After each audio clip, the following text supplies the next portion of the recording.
اللہ تعالیٰ عنہ، یعنی یہ وہ جمعے کا دن ہے جس کے بارے میں اللہ کے نبی صلی اللہ علیہ وسلم نے فرمایا کہ خیر یوم طلعت فیہ الشمس یوم الجمعہ، یہ بہترین دن جو ہے نا وہ جمعے کا دن ہے،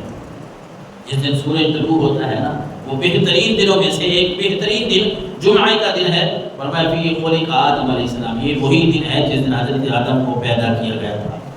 انسان سب سے پہلا انسان جو دنیا میں آیا، جس کو پیدا کیا گیا، اللہ کے نبی فرما رہے ہیں کہ ہم سب انسانوں کے بعد حضرت آدم کو اسی دن پیدا فرمایا ہے۔ پھر فرمایا وفیہ ادخل الجنہ وفیہ اخرج منہا، اور یہی وہ جمعے کا دن تھا جس دن اللہ تعالیٰ نے حضرت آدم کو جنت میں داخلہ نصیب فرمایا تھا، اور یہی وہ دن تھا جمعے کا جس دن اللہ تعالیٰ نے حضرت آدم اور حضرت حوا کو جنت سے باہر نکالا تھا، باہر بھیجا تھا، اور پھر آپ دنیا پہ آئے، اور اتنی نسل انسانی اور یہ جو دنیا کا جتنا بھی نظام چل رہا ہے، حضرت آدم علیہ السلام دنیا میں تشریف لائے جنت سے، وہ بھی یہی جمعہ کا دن تھا۔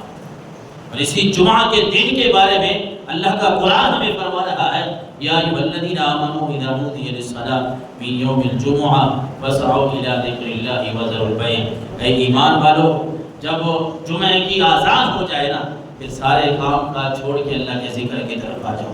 اپنا خرید و فروخت کو چھوڑ دو، اللہ کے گھر میں آ جاؤ، رب کے گھر میں بیٹھ کے اللہ اور اس کے رسول کا ذکر کرو، اللہ کے رسول کا ذکر سنو، اس سے تمہیں فائدہ کیا پہنچے گا؟ رب العالمین نے فرمایا ذالکم خیر لکم، یہ تمہارے لیے بہتر ہے۔ اگر تم جانتے ہوتے نا تو یہ تمہارے لیے بہتر ہے۔ تم تو یہ سمجھتے ہو کہ کاروبار میں 4 منٹ 10 منٹ اور لگائیں گے تو وہ ہمارے لیے بہتر ہے، لیکن رب کا قرآن فرما رہا ہے سارا کچھ چھوڑ کے رب کے گھر میں آنا، جمعہ والے دن تم جلدی آنا، یہ تمہارے لیے سب سے بہتر ہے۔ اس لیے ہم کوشش کریں، وہ چاہے صرف نماز کی بات ہو چاہے جمعہ کی بات ہو، ہم نماز کی طرف، نماز تو ویسے پنجگانہ نماز ہمارے لیے فرض ہے۔ ویسے اللہ تبارک و تعالیٰ نے فرمایا یوم یکشف عن ساق ویدعون الی السجود ولا یستطیعون خاشعۃ ابصارهم ترهقهم ذلہ وقد كانوا يدعون الى السجود وهم سالمون۔ سورہ قلم آیت نمبر 41 اور 42 43 میں اللہ تبارک و تعالیٰ نے اس مفہوم کو بیان فرمایا ان آیات میں۔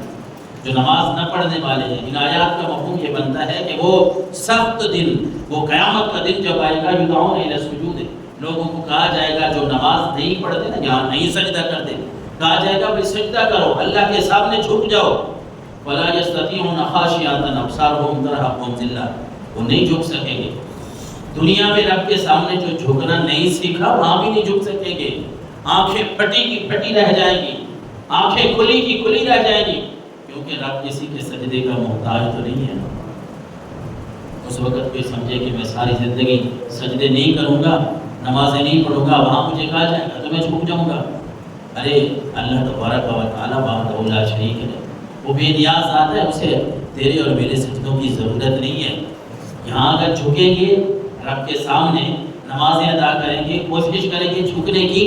تو وہ رب غفور ہے، وہ بخشنے والا ہے، وہاں بھی وہ سجدے کی توفیق دے دے گا، وہاں بھی جھکنے کی توفیق دے دے گا۔ لیکن یہاں اگر اکڑتے رہے، تکبر کرتے رہے، نہ جھکنا، رب کے سامنے نمازیں ادا نہ کرنا، یہی تو تکبر ہے۔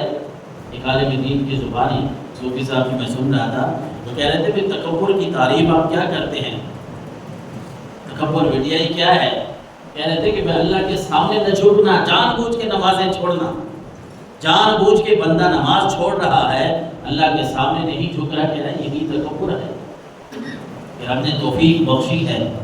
رب نے تجھے صحت دی ہے، سلامتی دی ہے، برکت دیا ہے، پھر بھی اللہ کے سامنے نہیں جھک رہا۔ تو رب کا قرآن کہہ رہا ہے وَلَا يَسْتَطِيعُونَ خَاشِعَةً أَبْصَارُهُمْ تَرْهَقُهُمْ ذِلَّةٌ، اس وقت جب کہا جائے گا کہ رب کے سامنے جھکو، پھر توفیق نہیں ملے گی، رب کے سامنے جھکا نہیں جائے گا، آنکھیں کھلی کی کھلی رہ جائے گی، انسان کے اوپر ذلت اور رسوائی سوار ہو جائے گی۔ اب یدعون الی السجود وهم سالمون، اب نہیں جھک سکتے، اب اللہ کے سامنے جھکنا نہیں آتا، اب ہم جھک نہیں سکتے، ہمیں طریقہ کار نہیں آتا۔ کیوں؟ کیونکہ دنیا میں رب کے سامنے جھکی نہیں ہے۔ حضرت انس رضی